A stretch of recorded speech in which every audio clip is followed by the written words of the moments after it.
Večer uživa, vsebine in dogodki, ki navdihujejo. Nova epizoda podcasta Večer uživa je to, dobrodošli v naši družbi. Če si želite slišati navdihujoče namige za zdravo in izpolnjujoče življenje, ostanite z nami. Ali veste, kaj vpliva na prezgodnje staranje in kako lahko s pomočjo tradicionalne kitajske medicine tovrstno staranje preprečimo ali ublažimo? Zakaj zbolimo in kaj se takrat zgodi z našim biopotencialom in kaj sploh je biopotencial in kako soustvarja naše življenje? Odgovore bomo nanizali zdravnikom, specialistom akupunkture in tradicionalne kitajske medicine. Prijazno pozdravljeni, magister Peter Papuga.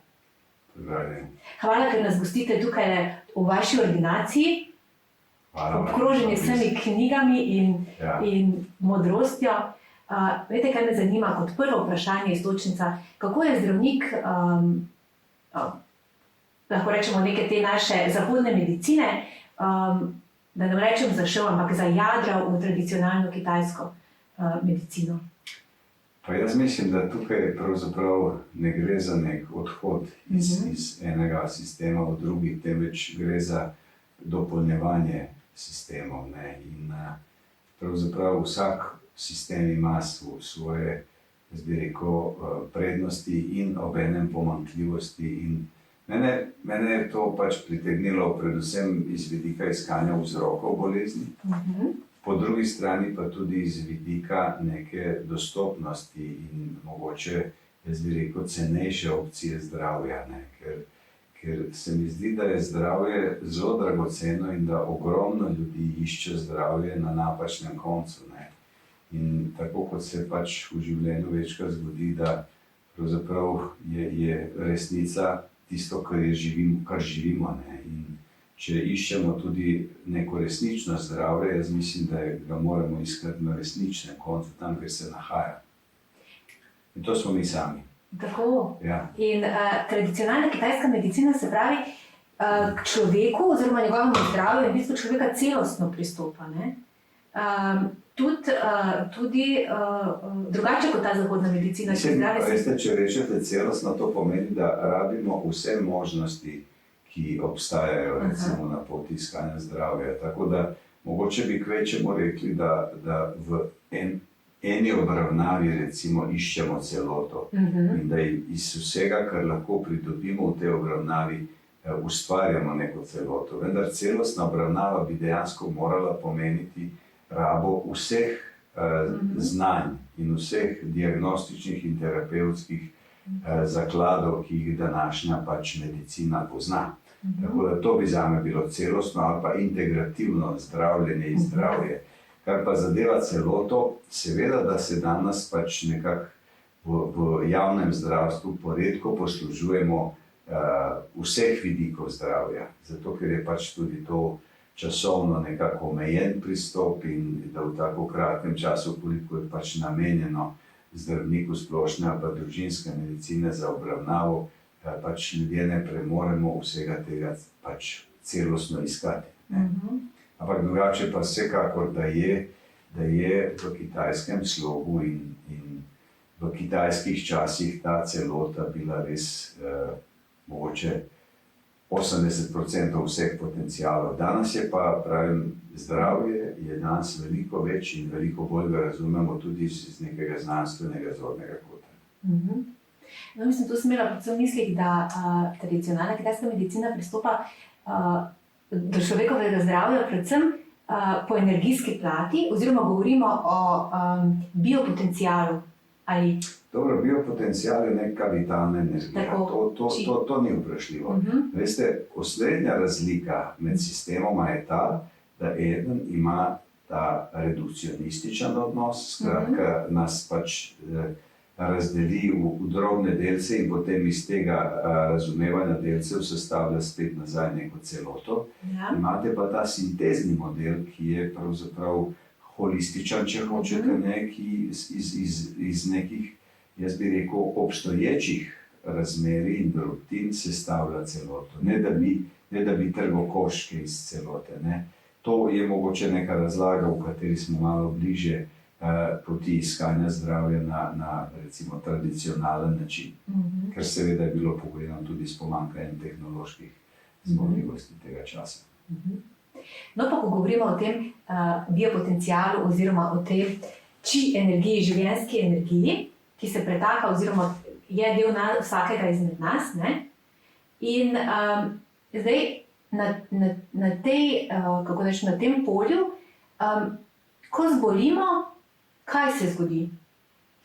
Ja, to je zelo zahtevno vprašanje. Ne? Mislim, vitalna energija je tisto, kar poganja recimo telesne tekočine po telesu. Ne? In telesne tekočine so tiste, ki zagotavljajo tudi varujejo telo pred okvaro, recimo, ne? In popravljajo telo.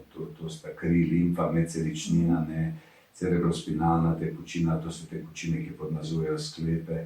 To so pač tekočine, ki čistijo sluznice in tako dalje, ne, sluz. To so pravzaprav vse neke sopomenke zdravja. Ne. In zdaj, če vi imate dovolj vitalne energije, če ste spočiti, če ste imunsko nekako, jaz bi rekel, uravnoteženi, potem imate neko varovalo. Težko pa govorimo, da bi ta biopotencial ali pa vitalna energija ali pa če hočete, zadostoval, da je človek večno zdrav. To je samo en fragment cele zgodbe zdravja, ne? Ampak to je mogoče najbolj zanimiv fragment, zato ker je teže oprejemljiv, ker je pravzaprav bolj eteričen. Ne? In zdaj, če vi to ne znate prepoznavati na neki snovni ravni, ste lahko zelo hitro v eni množici dvomov, zablod in tudi nekega, jaz bi rekel, ugankarskega iskanja zdravja, kar seveda ni zaželeno. Ne. Tako da z biopotencialom se mi poslužujemo in on je nek umestnik.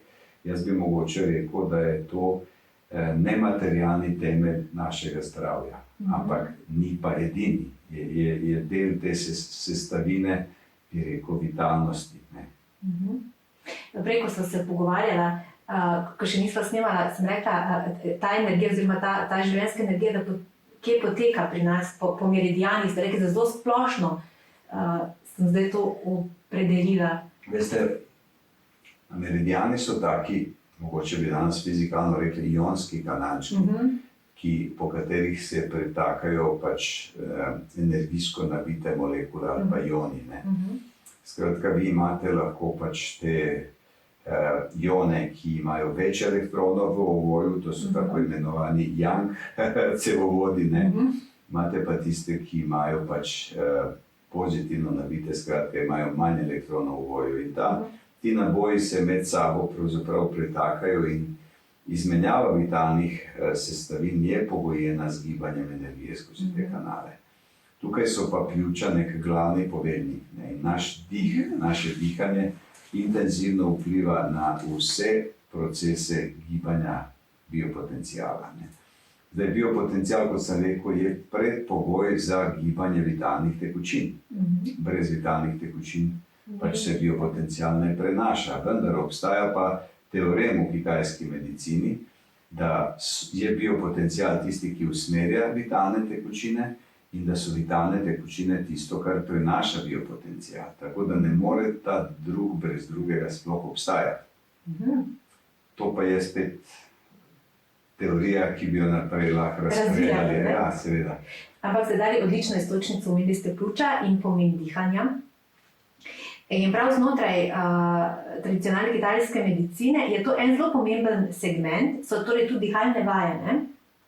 Seveda, to je kategorija pač qigonga, ne? Qigonga, tako. Ker pravzaprav z dihanjem vi lahko potencirate, torej povečate energijo in tudi vsa tkiva so tista, kar pač potrebujejo, seveda ne samo kisik, ampak potrebujejo tudi te vitalne sestavine, ki pritečejo z vitalnimi tekočinami do tkiv, ne? In vi tukaj dobite pravzaprav ta moment ekspanzije in krčenja.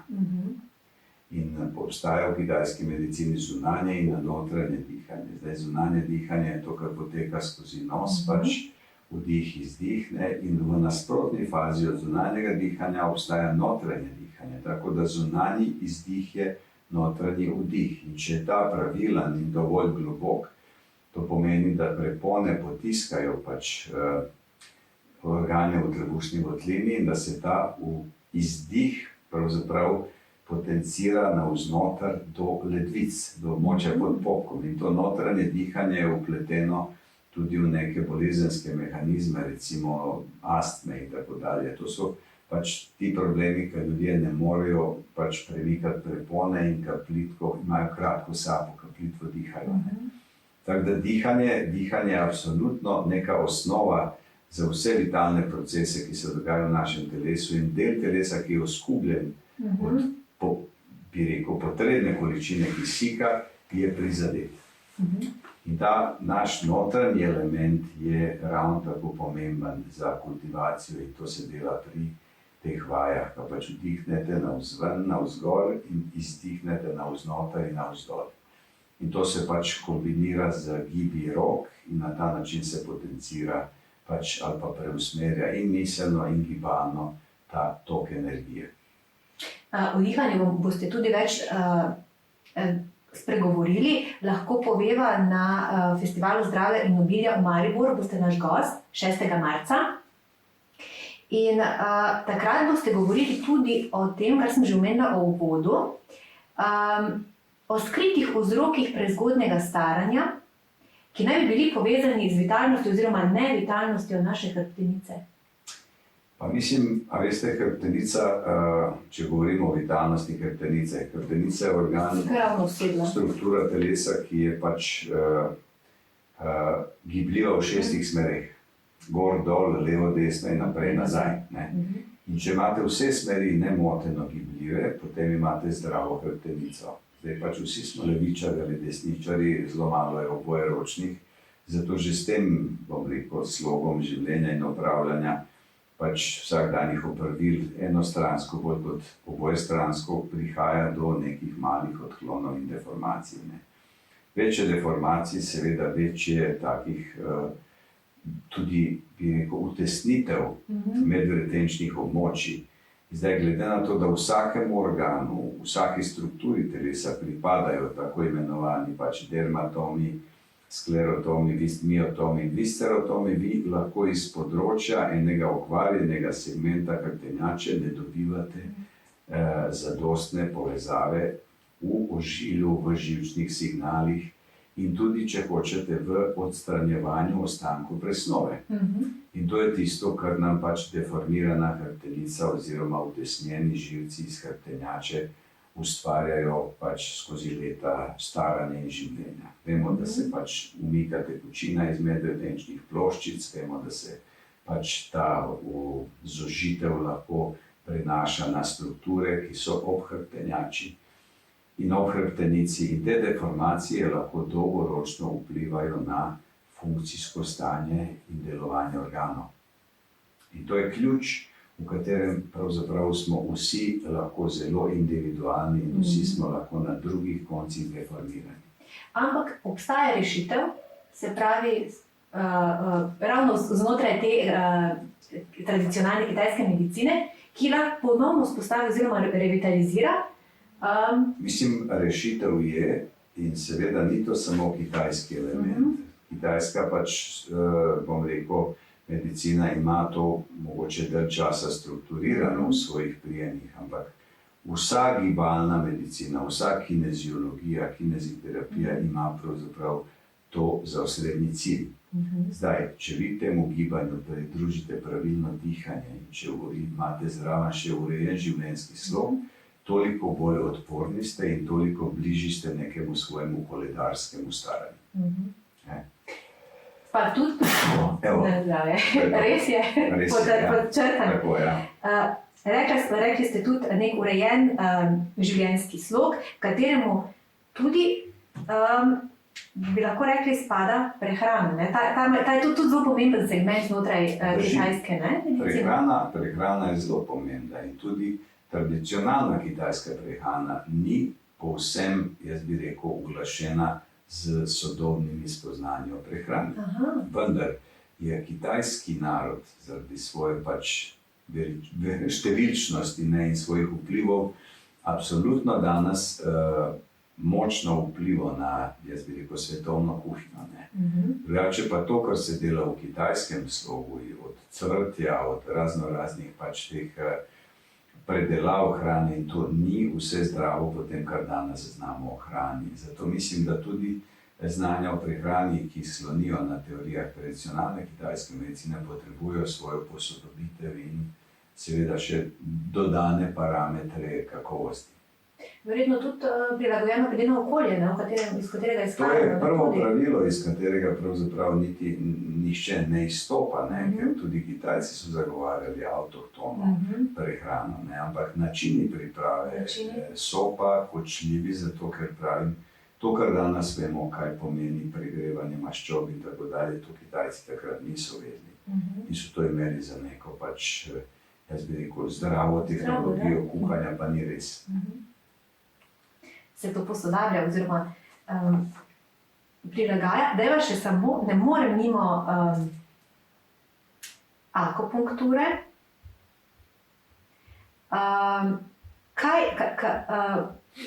S pomočjo akupunkture mi spodbujamo pretočnost našega čija, oziroma povejte mi, kako deluje, no? Kje so te akupunkture? Ideja akupunkture je, da vi izenačite energijsko stanje telesa. To se pravi, da če kje energija zastaja, da jo poganjate, če kje energije je preveč, da jo preusmerjate, da vklapljate tako imenovane obvoznice, bypasse in te take strukture, ki nam pomagajo izenačiti. To bi lahko primerjali z urejanjem prometa. In kadar vi imate v nekem kanalu zastoj, vi ta zastoj morate pač aktivirati in odmakniti zastoj. Ker zastajanje vitalne energije pomeni zastajanje krvi, lahko pomeni tudi otekline, lahko pomeni bolečine, lahko pomeni tudi podhranjenost tkiva, lahko pomeni tudi te degenerativne spremembe, prezgodnje staranje in tako dalje. In zato je pač treba na temelju nekih dejanskih pač parametrov diagnostike ugotoviti, kakšno je gibanje in kakšna je porazdelitev vitalne energije v telesu.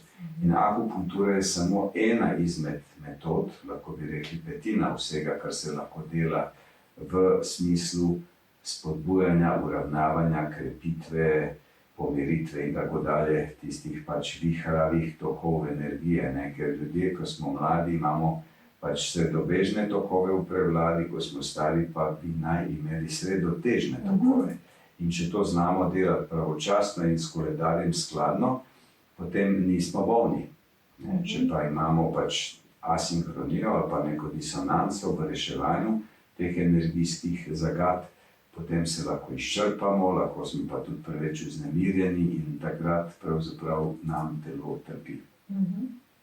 Pa tudi prisluhniti si moramo znati svojemu telesu, kaj imate občutek? Prisluhnite splošno, jaz bi rekel malo tudi tak zlorabljen termin, ker veste, prisluhniti pač je mogoče nekaj, kar imate pač med čuječnostjo in tistim našim notranjim čutenjem. Ampak vi, da bi telesu prisluhnili, ga do neke mere morate tudi razumeti. In če vi razumete to, kar poslušate, ste toliko bolj v prednosti. Zdaj, če je to neko nelagodje, ki ga vi zaporedoma zaznavate, pomeni, da je treba nekaj v svojem življenju spremeniti. Ampak za to spremembo je pač pogoj, da razumete, kaj je povzročilo to spremembo. In takrat je to malo čez prisluh in čez čuječnost. To je potem razumevanje nečesa, kar nas recimo moti ali pa kar nam koristi. In to so osrednja, jaz bi rekel, vodila v nekem procesu iskanja zdravja v kitajski medicini. Pa tudi v drugih tradicionalnih sistemih, da se razumemo, tudi v našem, bom rekel, zeliščarstvu ali pa naturopatiji so te stvari zelo tako navzočene. Zdaj pa, ker kako lahko rečemo, v bistvu, da je slogan našega podcasta je, da navdihujemo s svojimi vsebinami in gosti, pa me zanima, gospod Papova, kaj pa vas v življenju navdihuje? Pa jaz vam bi lahko tukaj naredil kar dolg seznam stvari, ker pač navdihujejo me pač vse te naravne spremembe, jaz bi rekel, vsa ta nihanja letnih časov, navdihuje me tudi ta prilagodljivost narave pravzaprav in sobivanje v ritmu narave. Ne. Zdaj, če bi se dotaknil umetnosti, zagotovo, da je tam ogromno takih navdihujočih pač zvokov in melodij in podob in enako je z barvami in vsa ta barvitost sveta je zagotovo vredna čaščenja in takega ponotranjenega opazovanja. Ampak pač me ravno tako zelo veliko navdihuje sobivanje z ljudmi, ki častijo vrednote, ki jih jaz častim. Tako da pač to je v prvi vrsti zdravje, potem nek spoštljiv odnos do sočloveka, pa me ravno tako navdihuje spoštljiv odnos do narave in naravnih tokov. Ker mislim, da je obstoj pač človeštva zelo, jaz bi rekel, tesno pogojen z temi podreditvami naravnim tokovom. Ne. To je pač tako, kot se moramo malo bolj obleči po zimi ali pa malo manj poleti, tako se moramo tudi prilagoditi vsakemu trenutku, ki nam ga narava postreže. To so navdihi, zato verjamem v tisto Darwinovo načelo, da preživijo prilagodljivi, ne pa močni. Ja. Hvala lepa za lepa sporočila, za navdihujoča sporočila. Naj še enkrat povemo, da se znova vidimo 6. marca na Festivalu zdravja in obilja v Mariboru. Takrat se bomo družili tudi z dr. Jožetom Ramovšem, raziskovalcem na področju staranja, z dr. Dejo Muk, vodilno raziskovalko fraktalne risbe pri nas in z Minko Gantar, motivacijsko govornico in prehransko svetovalko. Karte vas že čakajo v prizidku večera in na Eventimu. Več o dogodkih Večer v živo in vse naše podcaste pa najdete na naslovu večer.com/v živo in na Facebook strani Večer v živo. Z vami sem bila Maja Furman, srčno in srečno, do kmalu.